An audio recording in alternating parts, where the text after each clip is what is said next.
orang Kristen ini tololnya di mana? Dia lebih percaya. Silakan turun bang, abang. Silakan bang. Tidak perlu bermanis-manis kalau menyesatkan. Iblis juga manis kok. Ketika iblis datang ke Adam di Gan Eden, wow manis sekali. Salam satu Tuhan. Para sahabat, dukung semua ya channel Densa News Muslim. Di like, di subscribe, di share sebanyak mungkin untuk supaya mencegah sahabat-sahabat kita di luar sana tidak terpengaruh terhadap pemurtadan. Islam itu ada kitab fikih namanya. Kitab fikih itu mengatur bagaimana kemudian Rasulullah Muhammad SAW menjabarkan tentang syarat sah pernikahan antara laki dan perempuan beragama Islam dan seterusnya. Kemudian dia balik dan seterusnya. Ada wali, ada ijab kabul dan seterusnya. Itu syarat sah yang kemudian dijelaskan langsung oleh baginda Rasulullah Muhammad SAW. Jadi Nabi Muhammad sebagai utusan Tuhan itu diutus untuk menjabarkan isi Al-Quran. Seperti Al-Quran surah Ar-Rum ayat 21. Nah, Nabi Muhammad inilah yang kemudian yang diperintahkan untuk menjelaskan. Maka Nabi yang diperintahkan kepada seluruh manusia, fattabi'uni, untuk mengikut kepada beliau, maka beliau yang menjelaskan syarat sah nikah tersebut. Itu di Islam. Jadi Allah menjelaskan tentang hukum utama. Penjabaran hukum utama ini dijelaskan oleh Nabiullah Rasulullah Muhammad SAW. Maka ini yang disebut as-sunnah. Jadi tidak semua hukum dalam Islam itu adanya di dalam Al-Quran, tapi dijelaskan kemudian di dalam as-sunnah atau hadits. Begitu saudara. Nah, sedangkan kalau berbicara mengenai pernikahan di Islam ini tidak ada. Berarti izin bang Juma. Gimana? Bang Juma, izin sebentar namanya bang. Iya. Berarti tadi menurut penjelasan abang bahwa hukum pernikahan itu diatur di fikih ya bang? Iya, betul. Fikih, ilmu fikih. Ya, itu artinya secara eksplisit di Quran nggak terlalu jelas tuh ya bang? Ya, enggak, begini. Di Al-Quran itu sudah jelas. Cuman uraiannya itu Nabi Muhammad yang menguraikan hukum-hukumnya. Ya. Karena tidak semua manusia itu mengerti tentang kalam Allah. Perkataan pencipta langit dan bumi itu hanya bisa dipahami secara mutlak oleh utusan, duta, rasul. Bukan orang lain. Maka Rasulullah menjelaskan uraiannya. Nah, penjelasan inilah yang kemudian tadi Kak Putri kan bang? Gimana? Saya rasa kan bang, tadi Kak Putri mengatakan bahwa di Quran itu diatur semua. Uten, saya rasa sudah memang lengkap. Sebenarnya Al-Quran itu mengatur segalanya, diatur oleh Al-Quran. Lalu kemudian isi Al-Quran itu diuraikan. Jadi Al-Quran itu seibarat bangunan yang utuh, lengkap semuanya. Tetapi kemudian dijelaskan ini pintunya terbuat dari kayu, dia punya engsel, dia punya kunci, ada kacanya dan seterusnya. Kemudian ini dindingnya diuraikan, dindingnya itu terbuat dari pasir, semen, batu merah, terus kemudian paling bawah namanya pondasi. Pondasi itu ada batu dan seterusnya. Ke atas lagi ada plafon, di atas plafon ada atap.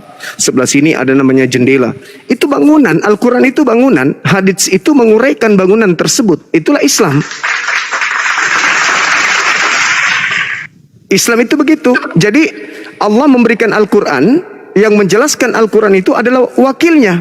Makanya dikatakan dalam Al-Quran, bil bayyinati waz zubur wa anzalna ilaika dzikr litubayyina lin-nasi ma nuzila ilaihim wa la'allahum yatafakkarun.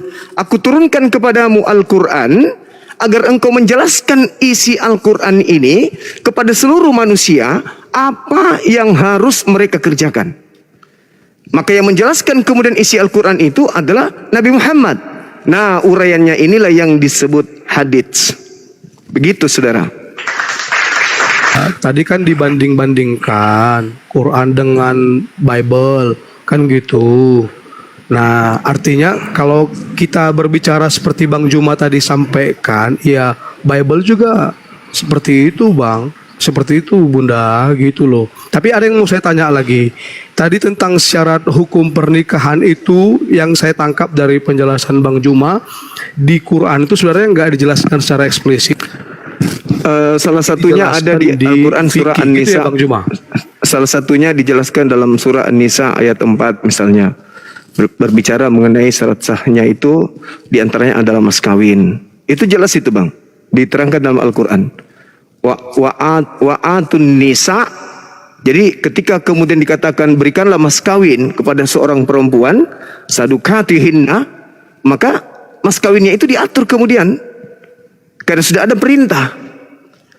Lalu yang menarik di Islam ini, ketika berbicara mengenai hukum kekerabatan dalam pernikahan, Islam itu dianjurkan cukup satu istri, fawahidah. Tapi kalau di Kristen itu tidak ada aturan cukup satu istri, itu nggak ada. Dalilnya Anda cari sampai manapun itu tidak akan Anda temukan. Di Islam itu jelas, kamu boleh menikah lebih dari 1, 2, 3, maksimal 4. Apabila kamu bisa adil. Namun kata Allah, kamu tidak akan bisa adil, maka cukup fawahidah, maka cukup 1. Hanya di Islam ada perintahnya cukup 1. Kalau di Kristen tidak ada perintah cukup 1. Tidak ada. Saya sudah lama mengkaji Bible, saya tidak pernah temukan ada dalil cukup 1 istri. Itu enggak ada, Bang. Syarat nikah setelah haid ada, Bang, di Quran. Enggak bisa nikah kalau Tadi sebentar juga haid. dijelaskan begitu. Iya, memang enggak bisa. Iya, oke. Makasih, Bang. Iya. Kalau sementara ya, Itu ya artinya Kecuali gini, Bang. kalau- Artinya gini, Bang. Di dalam Quran itu kan nggak dijelaskan secara eksplisit kan, Bang?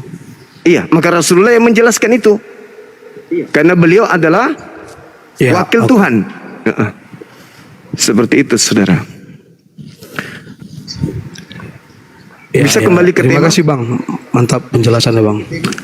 Siap. Silakan, Bang. Silakan, Bang. Iya, ini yang menarik tema kita ini sebenarnya. Karena pembeda antara agama langit dan agama bumi itu di situ. Kalau di Islam dan juga Yahudi, begitu juga Nasrani, kurban itu tujuannya untuk mendekatkan diri kita kepada Allah. Tidak ada kemudian kurban itu selain daripada hewan. Jadi orang Yahudi diajarkan dalam Imamat 1 nomor 2, dan umat Islam diajarkan di dalam Al-Quran surah Al-Hajj ayat 34 dan juga Al-Kautsar, ya, fasalli lirabbika wanhar, maka berkurbanlah. Kurbannya adalah hewan. Al-Hajj juga adalah hewan. Imamat 1 nomor 2 juga hewan. Tapi yang rancu di Kristen justru kurbannya itu adalah manusia, bahkan katanya Tuhan. Nah, ini pola yang ada di Kristen ini itu diambil dan diatur dari mana kaidah ini? Kok Yahudi mengajarkan korbannya hewan, Nasrani korbannya hewan, tapi kok Kristen justru korbannya ini adalah manusia yang konon adalah Tuhannya sendiri. Bahkan kalau kita lihat di dalam kitabnya orang Kristen di Ibrani, ya, Ibrani 9 nomor 28, di situ ada kata prospero. Jadi ketika ada kata prospero di sana, itu artinya dipersembahkan. Bahasa kita ditumbalkan. Maka akan muncul pertanyaan besar, Yesus ini ditumbalkan untuk siapa? Dipersembahkan kepada siapa gitu. Karena Tuhan pencipta langit dan bumi, Ulangan 18:21, dia tidak mau. Dia tidak mau kemudian menerima tumbal berupa manusia. Itu ajaran Dewa Molok katanya.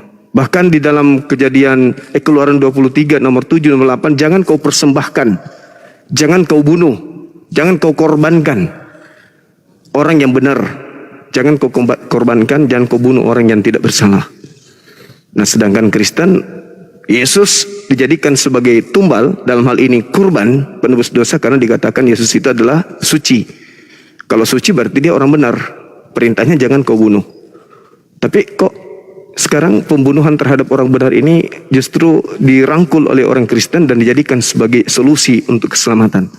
Nah, maka muncul pertanyaan, yang mengajarkan Kristen seperti itu, dosa-dosa ditebus dengan menggunakan darah manusia, itu ilmunya dari mana? Mungkin bisa dijelaskan, Bang.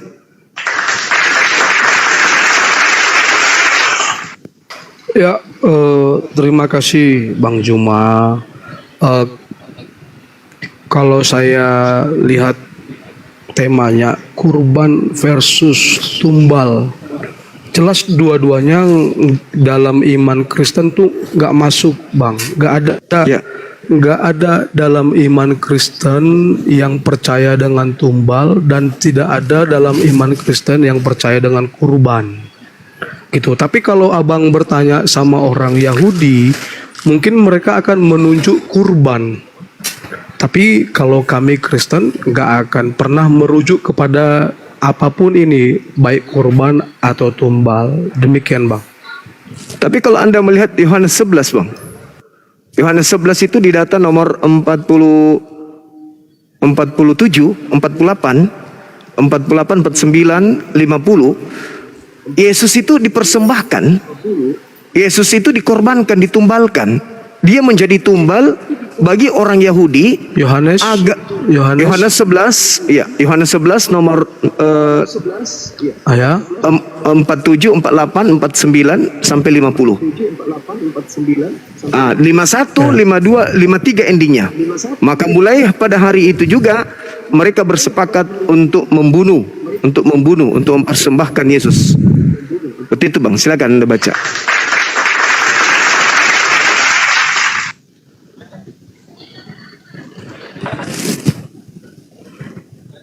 Yohanes 11 ayat 47. Iya, 49 tepatnya bang. Oh 49 ya bang ya. Boleh dibaca satu Tapi perikop seorang. kalau mau. Silakan. Oke, saya akan baca dari ayat 45 ya bang ya. Banyak di antara orang-orang Yahudi yang datang melawat Maria dan menyaksikan sendiri apa yang telah dibuat Yesus, percaya kepadanya. Tetapi ada yang pergi kepada orang-orang Farisi dan menceritakan kepada mereka apa yang telah dibuat Yesus itu. Lalu imam-imam kepala dan orang-orang Farisi memanggil mahkamah agama untuk berkumpul dan mereka berkata, apakah yang harus kita buat? Sebab orang itu membuat banyak mujizat. Ya, ini mujizat yang baru dilakukan, membangkitkan Lazarus yang sudah mati selama 4 hari ya bang yang. Iya. Apabila kita biarkan dia, maka semua orang akan percaya kepadanya dan orang-orang Roma akan datang dan akan merampas tempat suci kita serta bangsa kita. Tetapi seorang di antara mereka, yaitu Kayafas, imam besar pada tahun itu, berkata kepada mereka, kamu tidak tahu apa-apa dan kamu tidak insaf, bahwa lebih berguna bagimu jika satu orang mati untuk bangsa kita daripada seluruh bangsa kita ini binasa. Ingat tadi ini bang, Yahudi ya, ini orang Farisi yang bersepakat ini mau membunuh Yesus. Hal itu dikatakannya bukan dari dirinya sendiri, tetapi sebagai imam besar Yahudi pada tahun itu, ia bernubuat bahwa Yesus akan mati untuk bangsa itu. Dan bukan untuk bangsa itu saja, tetapi juga untuk mengumpulkan dan mempersatukan anak-anak Allah yang tercerai-berai. Mulai dari hari itu mereka sepakat untuk membunuh dia.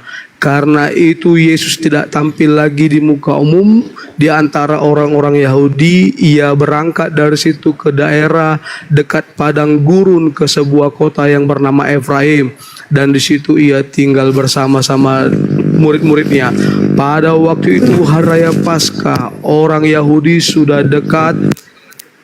dekat dan banyak orang dari negeri itu berangkat ke Yerusalem menyucikan diri sebelum Paskah itu. Mereka mencari Yesus dan sambil berdiri di dalam bait Allah, mereka berkata seorang kepada yang lain, bagaimana pendapatmu?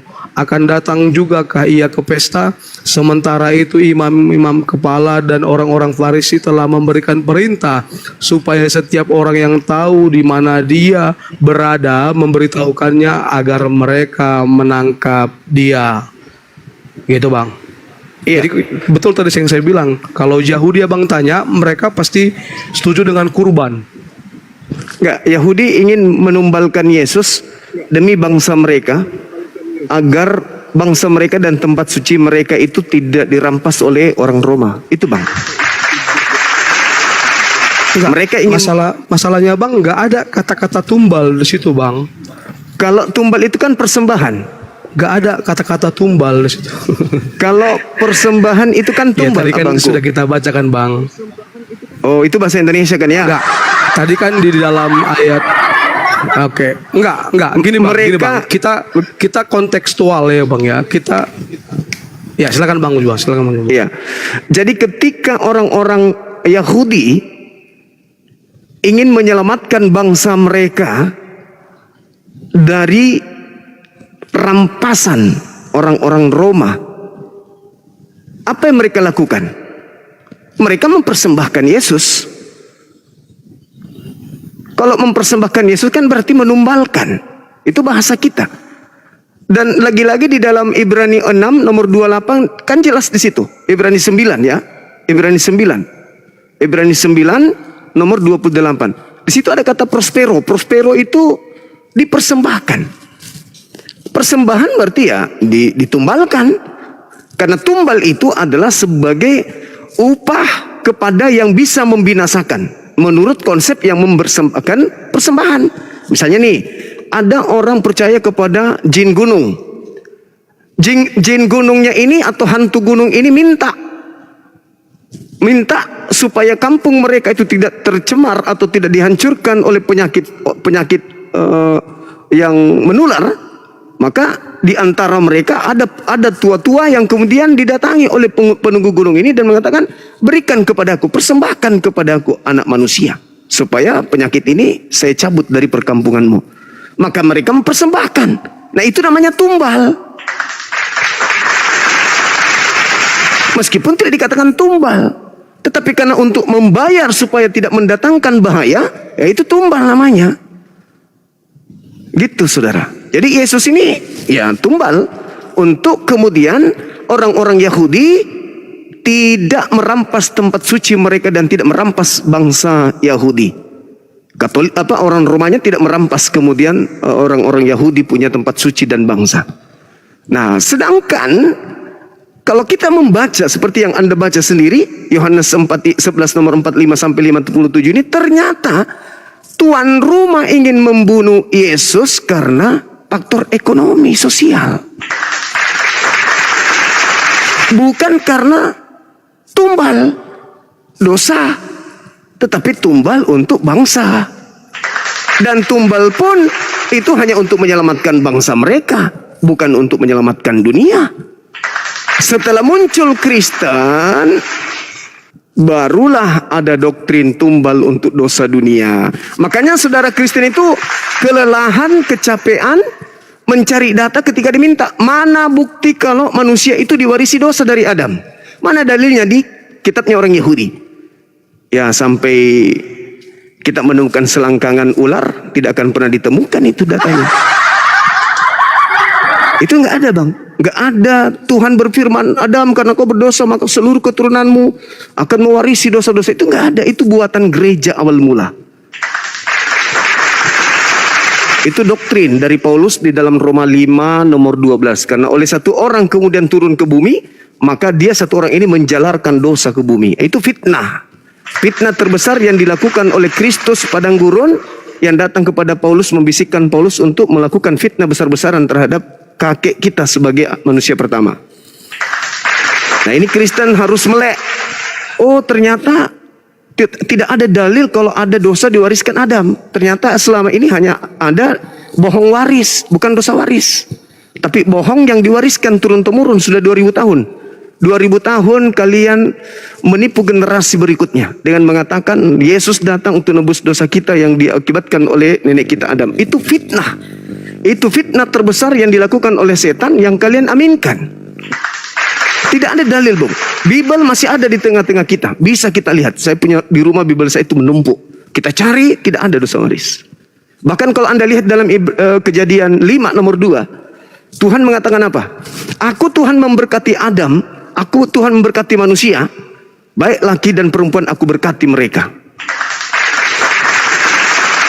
Sedangkan yang ada di Kejadian 4, Kejadian 3, fokus ke tema lah bang, fokus ke tema bang. Ya itu dia bang, karena tidak ada perintah Tuhan nebus dosa pakai darah manusia, maka berdasarkan kejadian yang tadi, ya di Yohanes 11, jelas Yesus ditumbalkan untuk mengamankan bangsa Israel dari penjajahan Roma.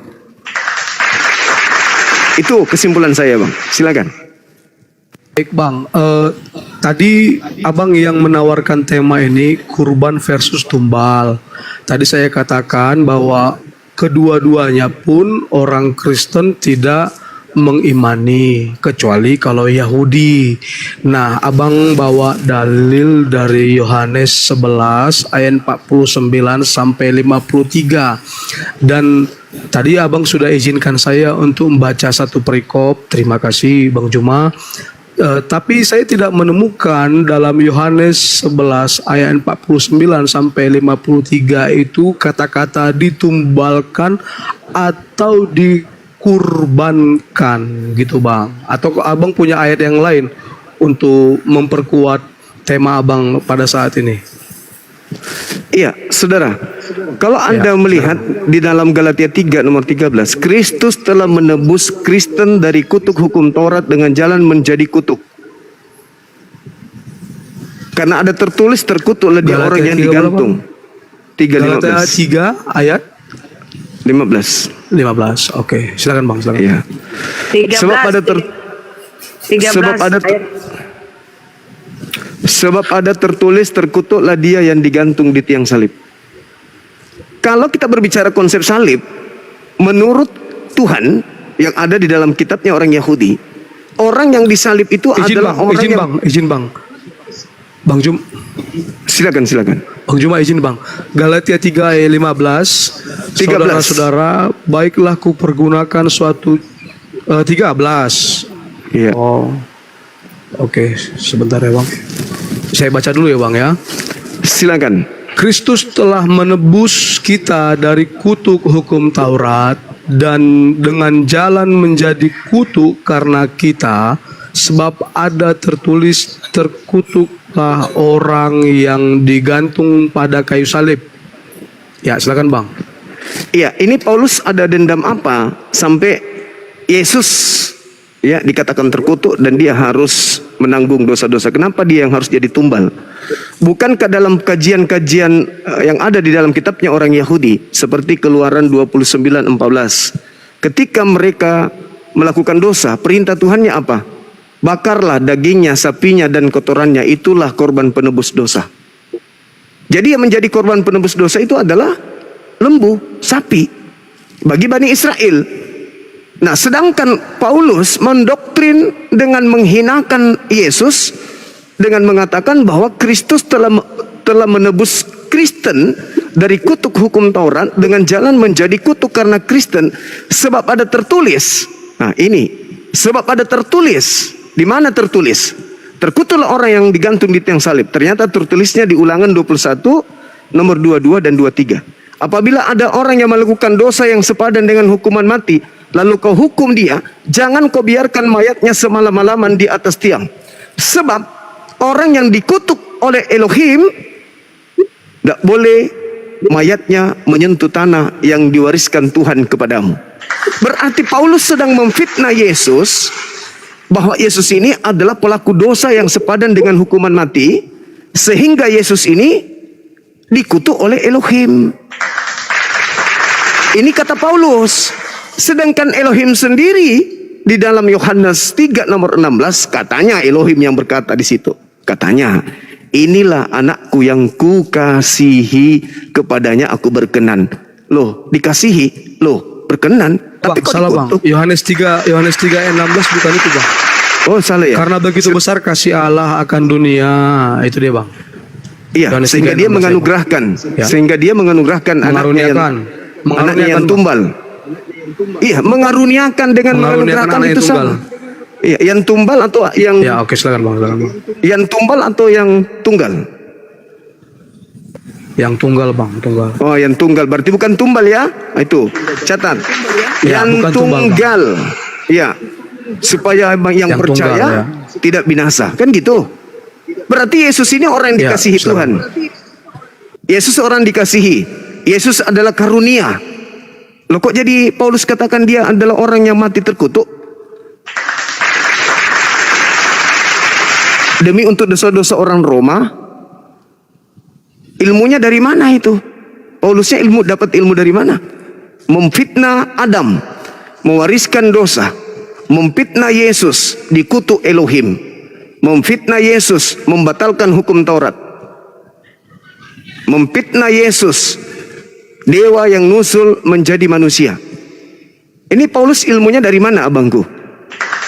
Karena ketika orang Yahudi dimintai kurban, Imamat 1 nomor 2, perintahkanlah kepada orang Israel apabila mereka hendak mempersembahkan kurban penebus dosa, maka hendaklah mereka mempersembahkan domba, kambing, sapi, lembu. Itu perintah. Bahkan Yesus mengatakan dalam Matius 8 nomor 4, perlihatkanlah dirimu kepada imam, persembahkanlah persembahan yang diperintahkan Nabi Musa kepadamu. Apa yang diperintahkan oleh Nabi Musa? Imamat 4. Apa itu? Kambing, domba, sapi, lembu. Yesus sapi enggak? Bukan. Intinya tetap di Yahudi kan, Bang? Iya, betul. Ya, oke. Betul. Bagi Yahudi, kurbannya hewan. Adapun mereka ingin membunuh Yesus bukan karena korban penebus dosa, tapi karena faktor ekonomi yang tadi. Karena faktor tidak mau bangsa mereka dirampas oleh penjajah, maka Yesus harus menjadi tumbal supaya mereka merdeka, tidak dijajah lagi oleh orang Roma. Nah, sedangkan hal ini berubah menjadi ajaran yang aneh ketika masuk di meja gereja.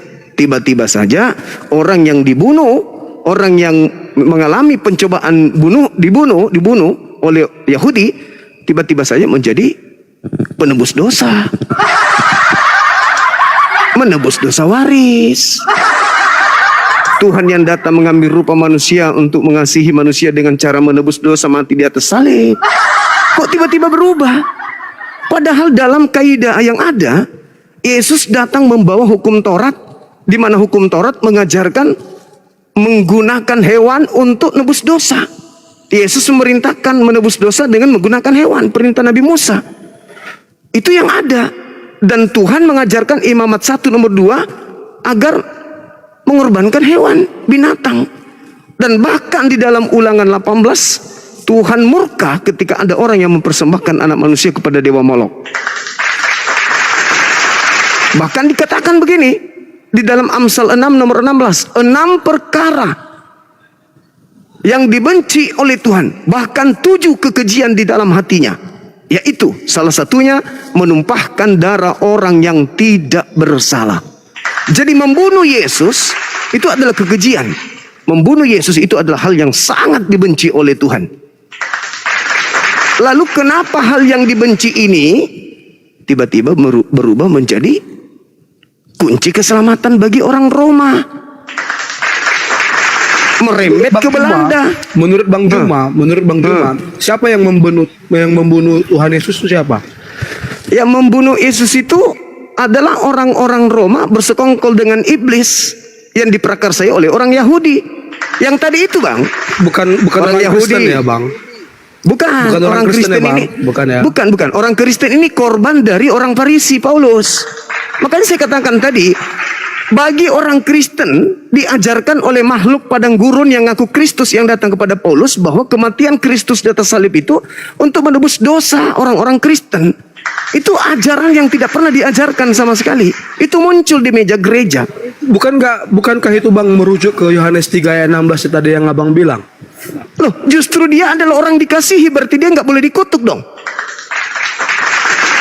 3 ayat 16 tadi yang Abang bilang, yang itu perkataan Yesus sendiri, perkataan Allah sendiri. Iya, dia orang dikasihi kan? Orang dikasihi bisa nggak dibunuh? Enggak, kata-katanya kan karena begitu besar kasih Allah akan dunia ini sehingga ia mengaruniakan anaknya yang tunggal untuk supaya mereka yang percaya kepada Yesus tidak binasa. Oke.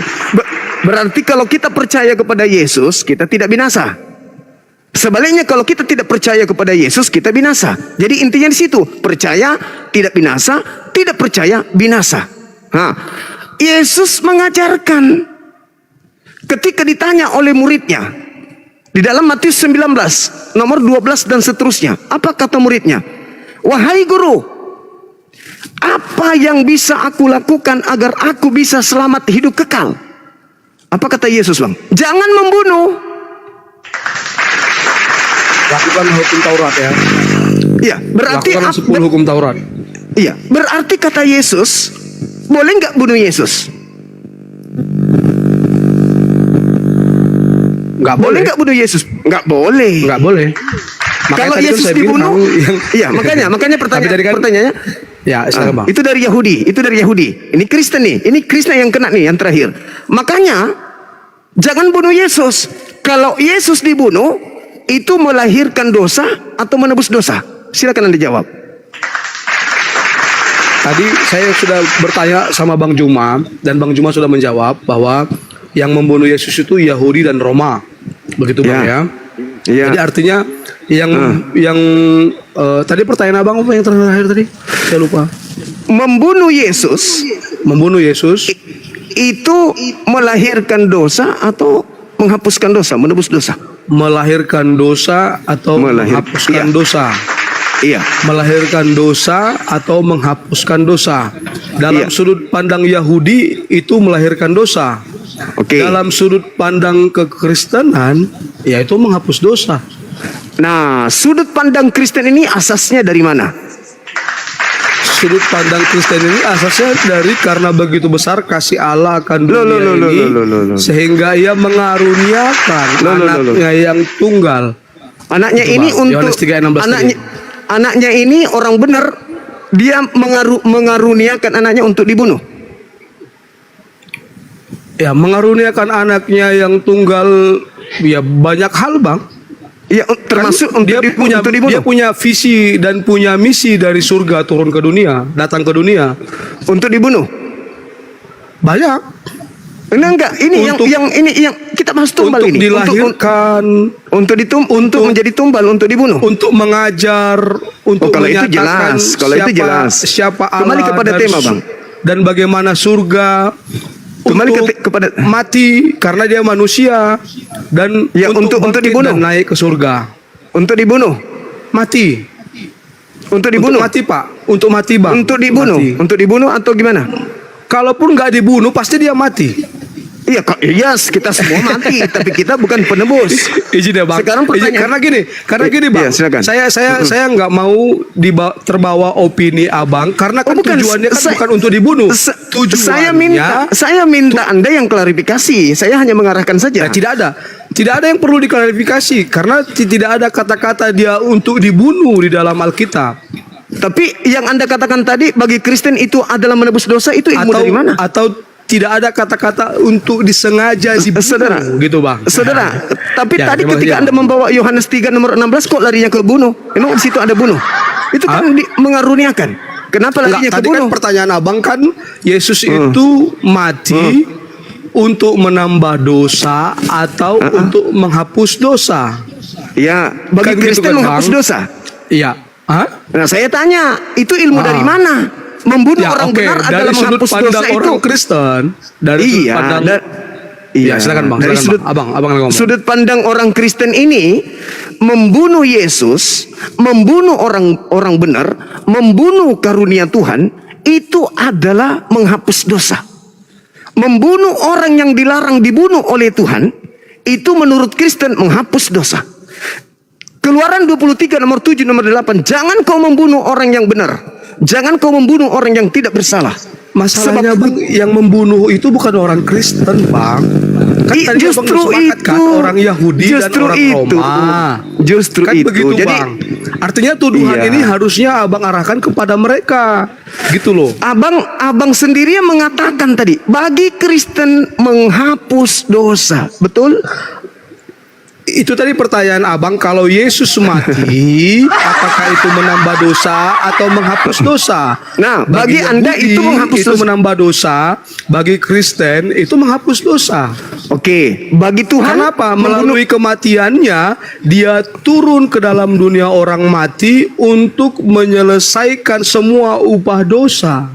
Oke, itu menurut Kristen. Ya. Sekarang Ya, menurut Yahudi itu Ya. menghasilkan dosa. Menurut Kristen itu menghapuskan dosa. Menurut Ya. Tuhan Elohim, membunuh Yesus adalah Gak ada kata-kata membunuh Yesus. Tuhan Elohim Lah. gak ada membunuh Yesus, Pak. Membunuh Makanya Yesus, saya Bang. bertanya, saudara, pembunuhan terhadap Yesus Enggak, bagi Yahudi, Bang Juma, abang terlalu kata ya membunuhnya, Bang. saya memang butuh diskusi sama orang yang punya intelektual tinggi. Kalau lemah IQ-nya susah saya, Bang. Ya, Apalagi saya orang yang mengikuti seperti- narasi abang dari tadi. Iya, tapi tidak Dan tidak tadi semua abang kan tidak sudah semua sepakat. orang semua orang bisa berdiskusi dengan Bang Suma, tapi tidak semua orang bisa mengimbangi tingkat intelijensi yang ada. Nggak Kenapa apa-apa, saya Bang. mengatakan Saya di bawah sekarang intelijensi abang pun nggak apa-apa. Ya, Yang bukan pasti itu saya masalahnya. hanya mengikuti narasi. masalahnya Anda berdiskusi kayak ular. Gantian dulu. Anda kayak ular Gantian dulu, berdiskusi, saudaraku. Anda persis ular ketika Anda berdiskusi.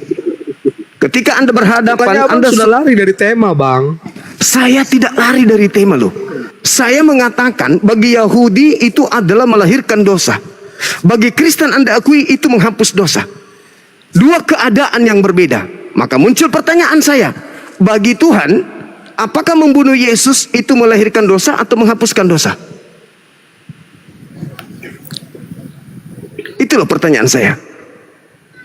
Masalahnya, Bang, semua dalil yang abang tunjukkan tadi Tinggal dijawab, Bang. tidak Jawab. merujuk sama sekali dengan tema, Bang. Gitu loh, Loh. Bang. Yesus ini orang benar. Yesus ini adalah karunia. Yesus ini orang dikasihi. Dia orang benar. Dia adalah jalan, kebenaran, dan hidup. Permasalahannya Tuhan mengatakan, Atau saya yang bertanya sama Bang, bisa, Bang? Saya yang bertanya sama Selesaikan Bang, bisa, ini dulu, Bang. Menurut Anda abang, boleh menurut bertanya. abang Yesus itu dikorbankan atau ditumbalkan? dua-duanya. Dua-duanya. Ya, silakan Bang. Apa alasannya Kenapa? Bang bilang itu Oke. dua-duanya? Oke, baik. Ketika kemudian orang-orang Yahudi seperti yang kita baca tadi, Yohanes 11 nomor 45 sampai nomor 57, untuk supaya bangsa mereka tidak dirampas oleh orang Roma, maka mereka butuh penebus. Mereka butuh korban. Mereka butuh tumbal. Siapa yang mereka tumbalkan? Yesus. Penebus apa kurban apa tumbal, Bang? Itu Dua-duanya. berbeda loh, Bang. Ada yang Dua-duanya, bilang Bang. penebus.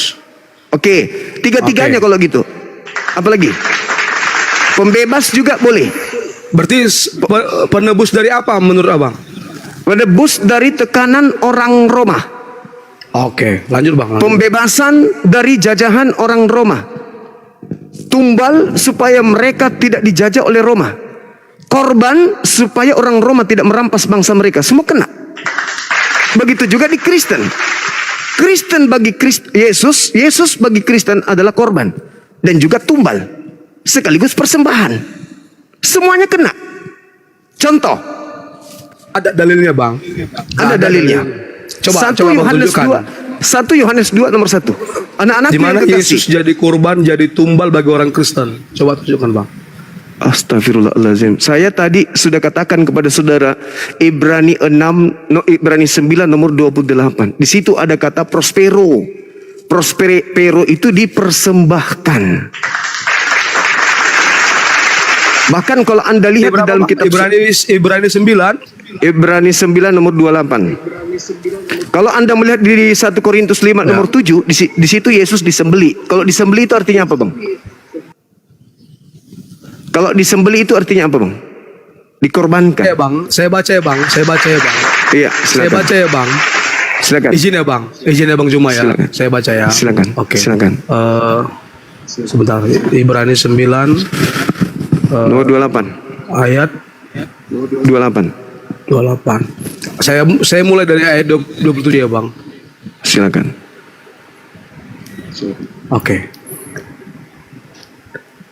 Dan sama seperti manusia ditetapkan untuk mati hanya satu kali saja, dan sesudah itu dihakimi, demikian pula Kristus hanya satu kali saja mengorbankan dirinya untuk menanggung dosa banyak orang. Sesudah itu ia akan menyatakan dirinya sekali lagi. Nggak ada kata-kata tumbal dan kurban di situ, Bang. Mengorbankan dirinya. Mengorbankan itu terjemahan yang keliru. Mengorbankan di situ bahasa Yunaninya adalah dispero. Kenapa jadi abang yang mengubah-ubah kitab kami? Bang, original teksnya itu prospero, Bang. Prospero itu artinya, nah itu aku bilang IQ rendah. Enggak. Saya IQ rendah memang nggak bisa diskusi dengan saya. Jadi ya mohon maaf Bang, mohon maaf. Enggak apa-apa saya Bang. Iya, karena orang Kristen ini lucu. Tapi orang Kristen ini lucu memang. Kenapa saya katakan lucu orang Kristen gitu ini? Orang Kristen ini lucu, yang lebih lucu dari kambing. Kenapa? Karena dia lebih percaya terjemahan daripada bahasa aslinya. Bahayanya itu di situ. Dia lebih percaya uang Bang, palsu saya nggak suka daripada uang menghujat, asli. Bang. Oh, itu fakta. Saya tidak menghujat, Bang. Kalau abang nggak suka, Saya apa-apa. tidak turun aja, Bang. menghujat. Nggak apa-apa, Bang. Demi Saya turun Allah, aja, saya Bang. tidak menghujat. Saya tidak menghujat, Bang. Nggak apa-apa. Saya berbicara sesuai dengan fakta. Orang Kristen ini lebih lucu daripada kambing. Kenapa? Ya, Karena oke, Bang. orang Saya turun Kristen ya, Bang, itu. ya. Silakan Izin, turun. Bang Juma, saudara. ya. Saya turun ya, Iya, Bang. silakan saudara, silakan. Memang Anda otentik dengan ketololan. Orang Kristen ini tololnya di mana? Dia lebih percaya. Silakan yang turun, menilai Bang. di bawah ya, Bang, Abang. ya. Silakan, Bang. Tidak perlu bermanis-manis kalau menyesatkan. Iblis juga manis kok. Ketika iblis datang ke Adam di Gan Eden, wow, manis sekali. Hai Adam, ya paman. Manis iblis itu ketika datang ke Adam. Tapi kita tidak butuh bermanis-manis. Manis itu kalau menyesatkan buat apa? Ya, kita butuh pahit tapi obat. Biarpun pahit, kalau itu kebenaran itu harus ditegakkan. Ya, orang Kristen lebih percaya kepada terjemahan daripada bahasa aslinya. Itu aku bilang sakit. Anda lebih lucu daripada kambing. Karena Anda orang berakal, dikasih terjemahan, percaya terjemahan bertentangan dengan original teksnya, lebih percaya kepada terjemahan daripada original teks. Kenapa? Karena terjemahan lebih kena kepada keyakinan paganisme yang dimiliki daripada original teksnya. Di situ sangat jelas prospero artinya dipersembahkan, bukan mengorbankan, tapi dipersembahkan. Dan juga di dalam 1 Korintus 5 nomor 7 Yesus ini disembeli. Kalau dia jatuhnya disembeli berarti dia korban. Kalau dia jatuhnya disembeli berarti dia tumbal. Makanya seorang murtadin ketika diskusi sama saya semalam dikatakan wajib hukumnya orang Kristen itu tidak berakal kalau membahas tentang agama. Wajib. Orang Kristen nanti menggunakan akal kalau dia mengkritisi agama Islam. Oh, paling berakal.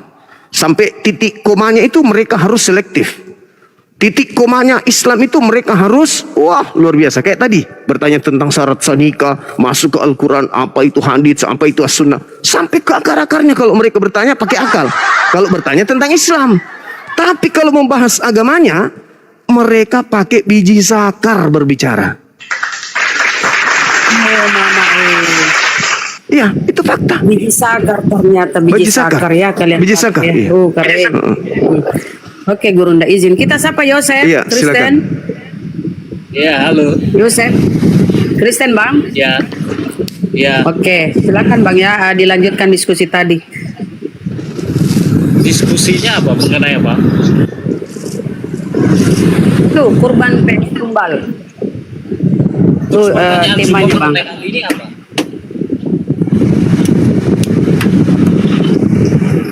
Suaranya Coba apa itu ribut. Bang? Coba kenapa kau berisik kali Bang? Oh di mana? Hujan mungkin. Coba bergeser sedikit Bang, biar nggak noise. Pertanyaan Zuma tadi mengenai apa? Persembahan, tumbal. Itu pertanyaan Saya bertanya, bagi orang Yahudi, penyaliban itu adalah melahirkan dosa bagi mereka pelakunya. Bagi orang Kristen, pembunuhan terhadap Yesus ini adalah nebus dosa. Bagi Elohim, pembunuhan terhadap orang benar itu dosa atau nebus dosa?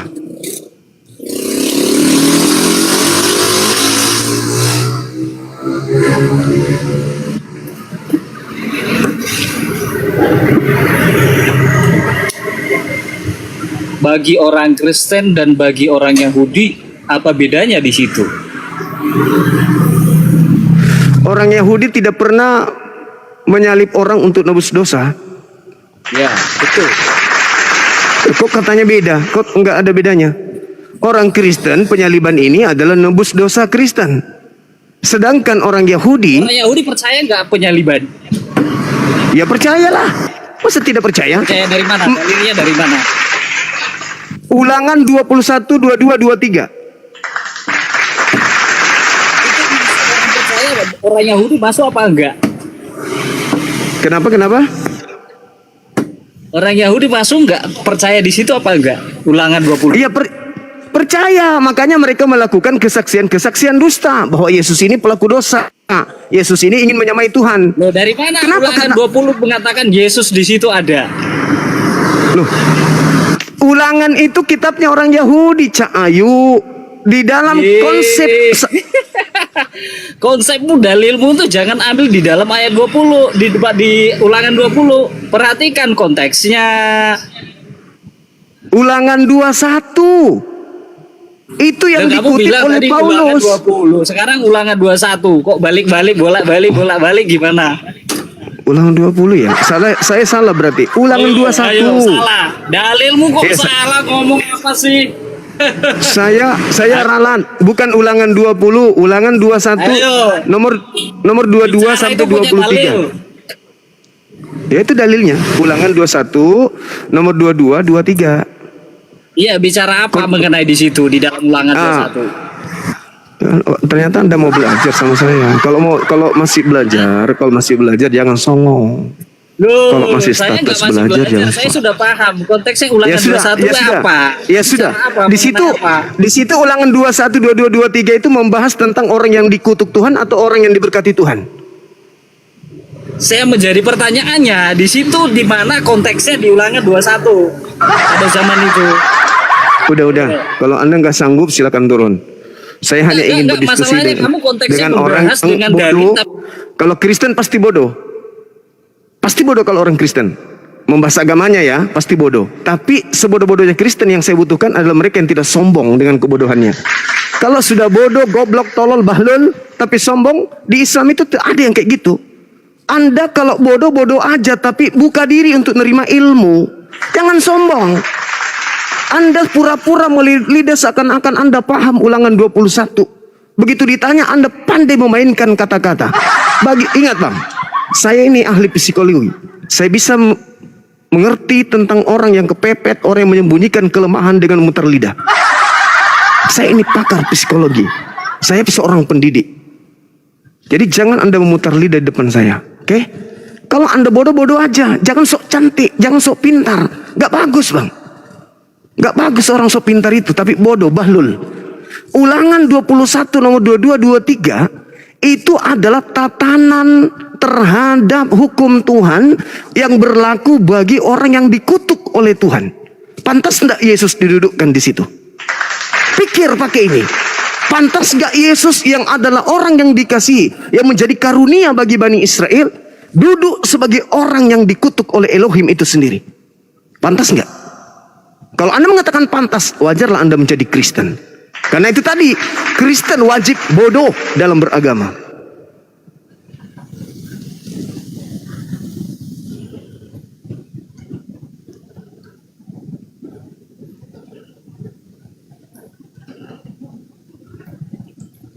Jangan pingsan, Bang.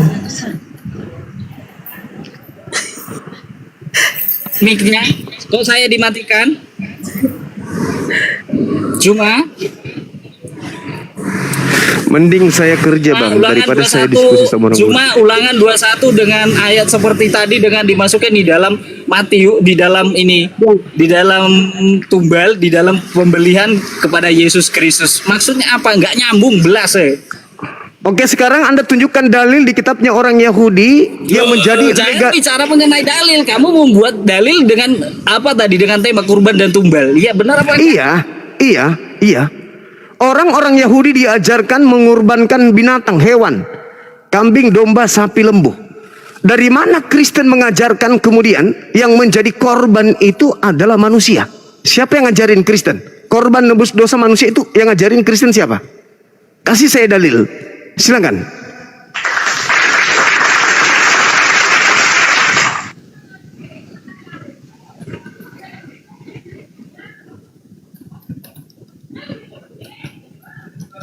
kasihan dia nggak tahu buka mic-nya. Ya Allah. Lucu juga si Oten ini, maksa Yesus jadi Tuhan. Inilah akibatnya. Jangan paksa anak manusia jadi Tuhan. Kasihan. Saudariku, mereka memaksa Yesus menjadi binatang, bukan jadi Tuhan. Juma, Aduh, parah. ayo. Itu yang benar. Juma, bicara mengenai dalil Juma. Kristen memaksakan Yesus itu menjadi binatang, karena hanya binatanglah yang menjadi tumbal penebus dosa di dalam konsep Yang jadi ketuhanan. pertanyaan dalilmu di mana? Dalilnya di Imamat mana? 1 nomor 2. Imamat 1 nomor 2. Katakanlah kepada orang-orang Israel, apabila mereka hendak mempersembahkan kurban penebus dosa, maka hendaklah mereka mempersembahkan kambing, domba, sapi, lembu. Mereka mencoba untuk menggiring Yesus itu Konteks menjadi saya itu binatang. perjanjian lama itu di dalam bangsa Israel nyambung. Itu di dalam bangsa Israel itu nggak Iya, nyambung makanya jelas. yang saya tanya ini ajaran Romawi, di mana konsepnya. Ajaran Romawi, aduh. Jadi yang mempersembahkan manusia ini ajaran siapa? Saya bacakan perjanjian lama, kau bilang itu perjanjian lama. Lalu saya mau kemana? Yang memiliki konsep itu cuma dua. Konsep penebus dosa menggunakan makhluk itu cuma dua. Agama Samawi, agama Ardi. Agama Samawi korbannya hewan. Mau connect di situ. Agama Ardi korbannya manusia. Kristen, Dewa Molok, Kamu jangan mati politeisme, saya Juma. Helenisme, Dewa Baal.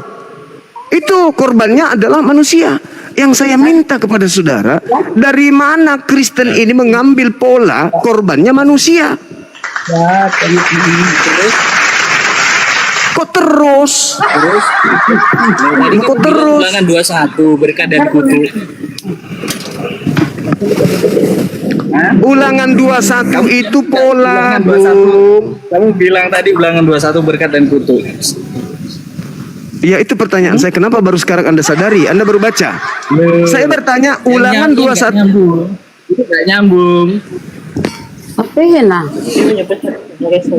Dasar pijakan penebus dosa menggunakan darah manusia. Halo, Bunda Pak Rahma. Is. Bunda Rahma. Dasar Bunda. noise Bun. Dasar pijakan nebus dosa menggunakan tumbal manusia itu ilmunya dari mana? Jawab. Kalian menumbalkan Yesus itu ilmunya dari mana?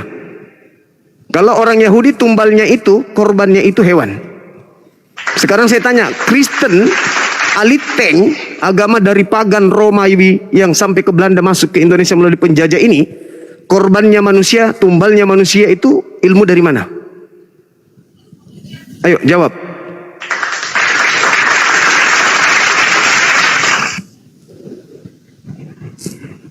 Buka mic-nya Oten, jawablah pertanyaannya Abang Juma. Mute aja. Udah tahun 2025 masih menuhankan anak manusia. Sadarlah. Bukan. Bukan Oh, Tuhan. bukan anak manusia mereka Tuhan kan? Makhluk roh yang datang di padang gurun menemui Paulus yang mengatakan mengaku-ngaku Yesus Kristus. Bukan anak manusia, bukan. Di dalam Al-Quran yang mereka sembah adalah iblis. Dan Yesus mengatakan kepada mereka di Matius 7, 22, 21, ketika orang-orang Kristen nanti datang di akhir zaman kepada Yesus. Yesus, Tuhan, Tuhan, Yesus. Bukankah kami bernubuat demi namamu, mengusir setan pakai namamu, bermujizat pakai namamu? Pada saat itulah aku Yesus akan berterus terang kepada mereka, enyahlah daripadaku, aku tidak mengenal kalian. Kalian semua adalah pembuat kejahatan. Jadi yang mereka sembah itu bukan Yesus, bukan anak Maria. Yang mereka sembah makhluk padang gurun yang ngaku-ngaku Yesus Kristus. Dan memang Yesus sudah menubuatkan di dalam Matius 24 nomor 4 nomor 5. Apa kata Yesus? Waspadalah agar kamu jangan disesatkan, sebab akan datang banyak penyesat dengan memakai namaku dan berkata akulah Kristus. Dia akan menyesatkan banyak orang. Data 24. Data 24. Sebab Kristus palsu dan nabi-nabi palsu akan datang banyak melakukan mujizat sekiranya mungkin menyesatkan murid-murid pilihan juga. Jadi yang mereka sembah ini adalah Kristus palsu. Siapa dia?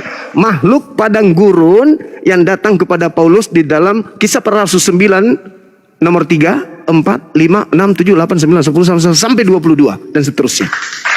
Jadi kelemahan kita kalau kita mengatakan Kristen ini menyembah manusia. Enggak. yang mereka sembah bukan manusia. Kata siapa? Kata Paulus. Di mana Paulus mengatakan bahwa Kristen tidak menyembah manusia? Di dalam Galatia 1, nomor 11, nomor 12. Yesus Kristus yang datang kepadaku memberitakan Injil itu bukan manusia. Tuh. Jadi Kristen menyembah bukan manusia. Kristen itu bukan menyembah anak Maria. Kristen menyembah makhluk padang gurun yang datang kepada nabi mereka Paulus, yang mengajarkan Paulus 13 kitab kepada pengikutnya. Di Antioquia pertama kali murid-murid Paulus itu disebut Kristen.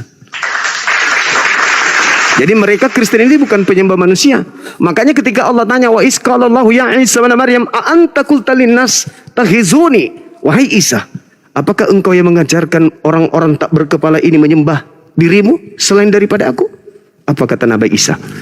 La qala subhanaka ma yakunu li an aqula ma laysa li haqq. Maha suci engkau ya Allah. Aku tidak pernah mengatakan sesuatu yang bukan hakku untuk aku katakan. Aku tidak pernah mengajarkan mereka menyembah kepadaku. Makul tulahum illa ma amartani bi ani abudullah rabbi wa rabbakum. Aku hanya mengajarkan kepada mereka muridku, sembahlah Allah Tuhanku dan Tuhanmu. Makanya Maria dipesan oleh Yesus di Yohanes 20. Maria, jangan kesentuh aku, tapi pergilah kepada murid-muridku. Katakan kepada mereka, aku akan pergi kepada Tuhanku dan Tuhanmu. Rabbi wa rabbakum. Itu kata Yesus tuh. Tapi orang Kristen bermujizat, mengusir setan, menyembuhkan kayak Rasulullah Lubis menyembuhkan, itu bukan Yesus anak Maria itu yang dia pakai. Namanya iya. Bermujizat pakai nama Yesus iya. Tapi yang datang kemudian melakukan mujizat di situ bukan anak Maria. Seperti itu. Ini penting untuk dipahami oleh teman-teman apologet Islam, bahwa yang Kristen sembah itu bukan anak Maria. Silakan sahabatku. Lanjut. Bang, Kolose itu sampai 12 bab kah, Bang? Ya, halo. Ya, Kolose itu Ustaz ada tisu Ustaz. sampai 12 bab. Tolong dulu Ustaz. Ari Gea, selamat sore. Assalamualaikum. Ya, selamat sore Ibu. Kristen ya Bang? Iya Bu, Kristen. Kristen ya. Kristen. Ah, Kristen. enggak Oke. Islam, Kristen nih kita Bu. Iya, Kristen. Harus percaya diri.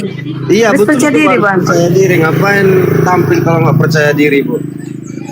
Betul. Silakan diskusi dengan guru kami ya. Itu judulnya Ini kurban. temanya apa dulu nih Bu? Itu kurban versus tumbal. Kurban versi tumbal.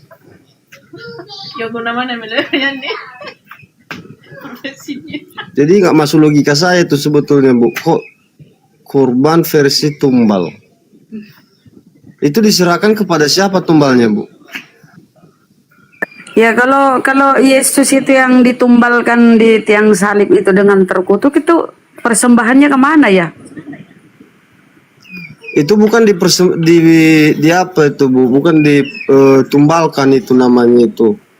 Itu dalam artian Kristen, dalam arti dia itu mati di kayu salib untuk menebus dosa-dosa umat manusia di seluruh bumi ini. Makanya dia karena dia utusan Tuhan gitu loh. Oh, jadi dia dijadiin tumbal penebusan dosa ya Bang ya? Oh, jadi Ya, tumbal ya? menurut saya seperti itu. Menurut logika saya seperti itu. Tuhan Yesus itu menebus itu bukan dijadikan tumbal, dia mati di kayu salib itu bukan. Itu salah pemahaman namanya itu Bu. Oh, jadi Dari mana? Coba buku Alkitab itu dibaca dengan baik-baik dan jangan dipotong-potong ayatnya, itu yang lebih baik. Mungkin nanti Ibu mengerti sendiri gimana gitu. Oke. Kita kembali kepada konsep Tuhan yang berfirman. Adakah firman Tuhan di dalam kitabnya orang Yahudi nebus dosa pakai tumbal manusia? Menurut saya nggak ada kayaknya bosku. Nggak ada. Lalu dari mana Kristen mengambil konsep seperti itu manusia yang jadi korban, jadi tumbal, persembahan untuk dosa mereka. Ya mungkin Bapak mungkin bisa membacanya di Alkitab lah, entah seperti di Bible Tadi gitu katanya- ya. Mungkin Bapak nanti belajar di situ. Tadi katanya nggak ada, Kalau kenapa dari Bapak nanya keluar? sama saya, kalau Bapak nanya sama saya mungkin nanti salah artian ya kan. Tapi silakan Bapak buka itu Bible dan baca dari ayat 1 sampai selanjutnya, nanti Bapak mengerti apa pengertian di situ semua. Nggak ada, saya nggak temukan ada, hanya ada satu keadaan di mana ada persembahan darah manusia, yaitu penyembah dewa Molok. Dewa Molok itu baru saya dengar itu Dewa Molok. Pak. Ya, hanya dewa Dewa Molok lah. Molok itu apa? Bahasa apa itu? Molok itu bahasa apa itu, Pak? Bahasa yang muncul di dalam kitab saudara di ulangan 18, di kitab yang Anda gunakan ulangan 18 nomor 21. Imamat bukan ulangan, imamat, iya. Oh, silakan dibaca Pak. Nah itu dikatakan di sana di imamat 18 itu tidak boleh mempersembahkan manusia untuk dewa Molok. Tak boleh. Enggak, Dewa Molok ini dulu apa ini maksudnya? Di Dewa Molok ini apa? Aku nggak ngerti Dewa Molok. Soalnya aku nggak ngerti apa sejarah yang bahasa namanya- itu seperti apa. Cuman saya ngerti cuman bahasa Indonesia doang. Yang jelas kalau dewa Molok itu ya dewa selain daripada Tuhannya Yahudi, namanya dewa ya dewa. Dewa ya. Iya. Oke Jadi lah, Pak, yang cuma, menerima silakanlah lanjutkan live-nya. Dan saya mungkin ada kesibukan jadi nggak ada waktu saya untuk berdiskusi. Oke, Ya, oke ya. oke, Terima oke. kasih ya. Selamat Baik, sore. saudara baik. Sore. Jadi rata-rata mereka cuma modal imani ya. Dia nggak paham sendiri. Eko dong. Sembari saya tutup ya teman-teman, kita lanjut sebentar malam. Terima kasih atas kebersamaannya. Semoga apa yang kita berikan pada hari ini mendapat nilai amal ibadah di sisi Allah. Dan bagi teman-teman yang muslim, yang tadinya imannya tidak terlalu maksimal, dikarenakan memang Islamnya bukan karena proses berpikir, mudah-mudahan dengan materi ini sudah mulai berpikir bahwa ternyata tidak ada satupun orang Kristen yang naik hari ini kepada Komal Bang Zuma yang mampu menjelaskan tentang materi ini dengan baik dan benar. Ada yang berusaha naik buka kamera tapi ternyata layu sebelum berkembang. Ya. Pura-pura bingung, pura-pura ada pekerjaan padahal awalnya semangat sekali. Saya kira begitu. Terima kasih dan mohon maaf. Kita tutup subhanakallahumma bihamdi asyhadu an la ilaha illa anta astaghfiruka wa atubu ilaik. Salam tauhid, salam satu Tuhan, jayalah Islam kita, jayalah Indonesia kita. Assalamualaikum warahmatullahi wabarakatuh.